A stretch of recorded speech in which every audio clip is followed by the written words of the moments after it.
Coucou à tous, j'espère que vous allez bien. On se retrouve dans une nouvelle vidéo de budget, de comment ça va. Alors, j'essaie de vous repositionner, voilà.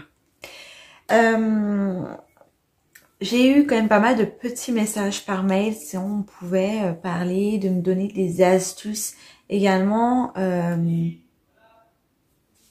Ah, c'est mon conjoint qui parle de Cham. Bon.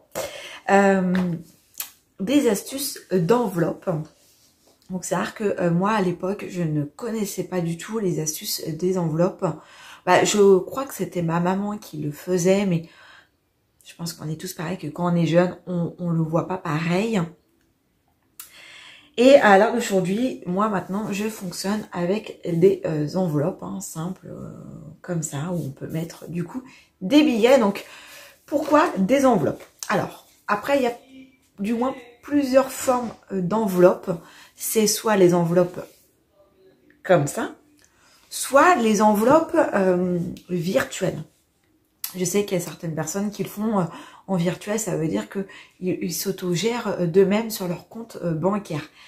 Moi, je suis un peu moins fan avec mon conjoint. De plus en plus, on s'est rendu compte que, effectivement, sur le compte bancaire et en virtuel, je trouve ça a moins d'impact. Après, c'est mon avis personnel, bien sûr. Chaque personne gère comme il l'entend.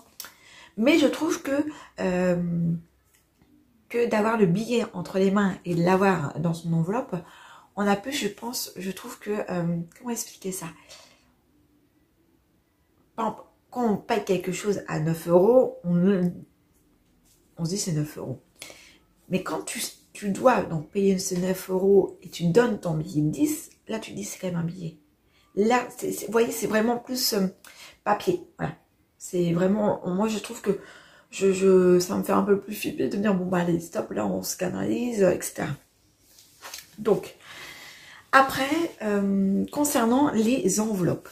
Les enveloppes, donc plusieurs tas d'enveloppes. Dans la première enveloppe, vraiment, ce seront pas les charges fixes, pas tout ce qui est loyer, électricité, les factures que vous savez que c'est tant par mois. Ça peut être les charges variables. Vraiment, c'est même les charges variables que vous allez pouvoir mettre dans vos enveloppes, comme l'essence, le plaisir, les restaurants, la décoration, les vacances.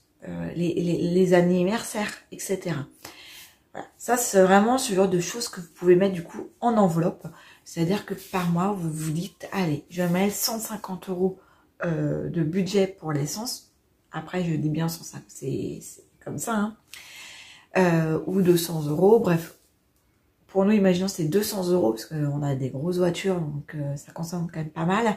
Donc 200 €, donc 100 € en tranche de plusieurs tranches de billets qu'on va mettre.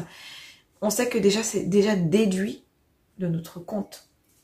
Ensuite, pour le hors alimentaire, ça veut dire par exemple comme pour moi la beauté, etc.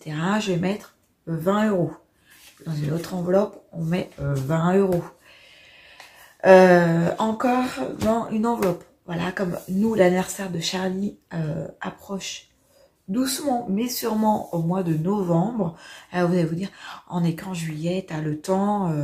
Oui, on peut avoir le temps, mais des fois c'est ric-rac et on ne sait pas la dernière minute, la veille pour le lendemain, que je vais acheter tous les cadeaux pour Charlie.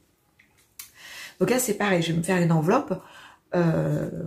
Soit vous allez faire des enveloppes dans le mois, que vous allez utiliser pour le mois, soit que c'est pour du long terme. Comme nous, on va utiliser donc une enveloppe pour du long terme.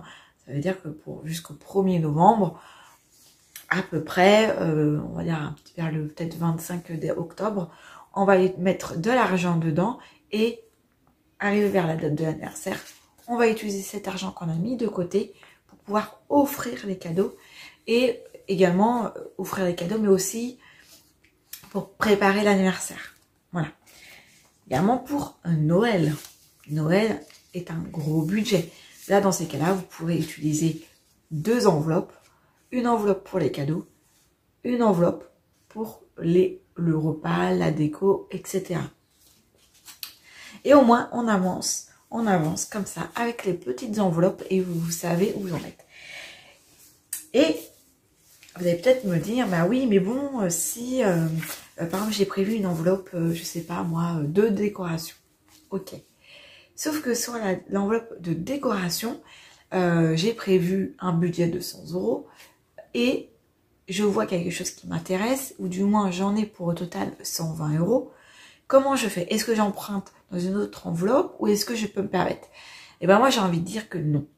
C'est-à-dire que si vous avez mis ce budget dans votre enveloppe, c'est-à-dire que vous ne pouvez pas plus. C'est-à-dire qu'à chaque fois, vous n'allez pas vous en sortir, c'est-à-dire que vous allez dire, oui, bah, j'utilise les 20 € et puis je vais enlever sur les 20 € d'une autre enveloppe ou autre, sauf que vous n'allez pas le faire.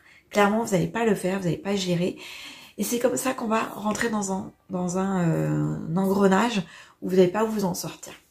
Vraiment, c'est vous mettre des limites. Les enveloppes, ça sent des limites. C'est comme si c'était...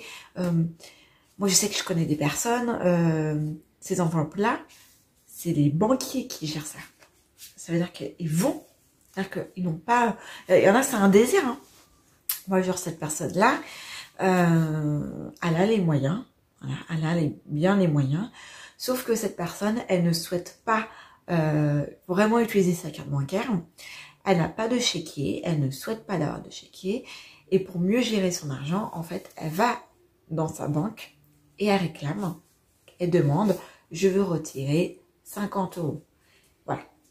Et comme ça, et bah, comme elle dit, bah, je fais attention à mon budget, etc. Alors, moi, je le ferai pas personnellement, parce que j'ai quand même besoin d'avoir ma propre indépendance, hein, parce que c'est vrai que c'est toujours demander à son banquier. Des fois, on n'a pas tout le temps de faire d'aller à sa banque, souvent, des fois, c'est fermé, etc. Mais elle ne va ni au distributeur, mais elle demande vraiment à sa banquière. Donc, c'est une petite bourre, donc elle peut se permettre. Après, voilà, c'est une façon comme une autre de pouvoir gérer, comme on pourrait dire, une enveloppe. Donc, soit une enveloppe comme ça, soit une enveloppe fictive. Voilà. Pour moi, je trouve que ça permet de mieux gérer son budget, de peut-être diminuer ses dettes, de diminuer sa consommation, et de mieux gérer son argent, de mieux voir comment il part, hein, son argent. Parce que c'est vrai que, comme on disait, sa carte bancaire, on se rend pas compte, on paye. Et arriver à regarder sur votre compte bancaire, on vous rendez compte que... peut-être légèrement utiliser un petit peu votre carte bancaire. Que là, vous vous dites, bon allez, j'ai par exemple, je vous dis, moi 40 € de décoration, ok, et ben là, il me reste plus que 10 € pour faire encore 15 jours, ben, je vais peut-être pas soit les utiliser, soit ne pas les utiliser, ça peut être ne pas être les utiliser et ça fera du coup 10 € de plus pour le mois d'après. Comme moi à l'époque, encore 1 ou 2 ans. On met celui-là. Donc il y a environ 2-3 ans, je me mettais un budget maximum de 20 € par mois sur le site d'AliExpress. Et clairement, je ne mettais pas souvent les 20 €. C'était extrêmement rare. Ou parce que j'ai vu quelque chose qui coûtait déjà une dizaine d'euros, une douzaine d'euros. Bon, forcément, ça limite un peu. Mais voilà. Après, je m'achetais beaucoup également des boucles d'oreilles. J'aime beaucoup ça, j'aimais beaucoup ça du moins. À moins d'1 €, ça vaut le coup aussi. Donc voilà. Ensuite, c'est gérer. Et vous pouvez également mettre une enveloppe sur le budget alimentaire. Comme nous, on a un budget de entre 250 et 280 maximum par mois. Je pense que je sais ce que je vais faire. Je vais retirer et mettre dans cette enveloppe. Partir seulement avec cette enveloppe-là. Faire mes courses. Ou si par exemple j'ai payé en drive, forcément je l'ai payé en carte bancaire. Et le reste que j'aurais pas payé au drive, j'ai emmené seulement mon enveloppe. Ni des carnets de chèques, ni de carte bancaire. Seulement une enveloppe. Et comme ça, je suis sûre de ne pas faire de petites folies, qu'on pourrait se dire, allez, on se lâche un peu sur ça, ça coûte pas cher, mais en fin de compte, vous dépassez votre enveloppe. Donc, voilà. En tout cas, j'espère que ce sera des petits conseils. C'est pas grand chose, mais c'est vrai que des fois ça peut être utile. On ne le sait pas forcément, l'astuce des enveloppes. Et je trouve que c'est le meilleur moyen de voir où il part son argent que la carte bancaire. Voilà, ouais, c'est un avis personnel, comme je le redis. Peut-être que cette façon ne vous plaira pas, peut-être que vous avez une autre façon. Et si vous avez une autre façon, dites-le moi en commentaire, je serai ravie de vous lire. Ça fait toujours plaisir de lire vos commentaires. En plus, vous êtes de plus en plus nombreux ou nombreuses à vous abonner donc à ma chaîne et à commenter. Donc ça fait vraiment plaisir de pouvoir échanger. N'hésitez pas également à m'écrire par mail, hein, parce que je sais qu'il y a des personnes qui m'écrivent par mail parce que n'ont pas forcément envie de dévoiler leur façon de vivre en commentaire, est-ce que je peux comprendre. Mais en tout cas, ça fait vraiment plaisir d'échanger avec vous. Et bienvenue aux nouvelles. Et n'hésitez pas à liker cette vidéo, à vous commenter. Et surtout, n'oubliez pas d'abonner et d'actionner la petite cloche. Voilà, je vous dis à bientôt pour une nouvelle vidéo.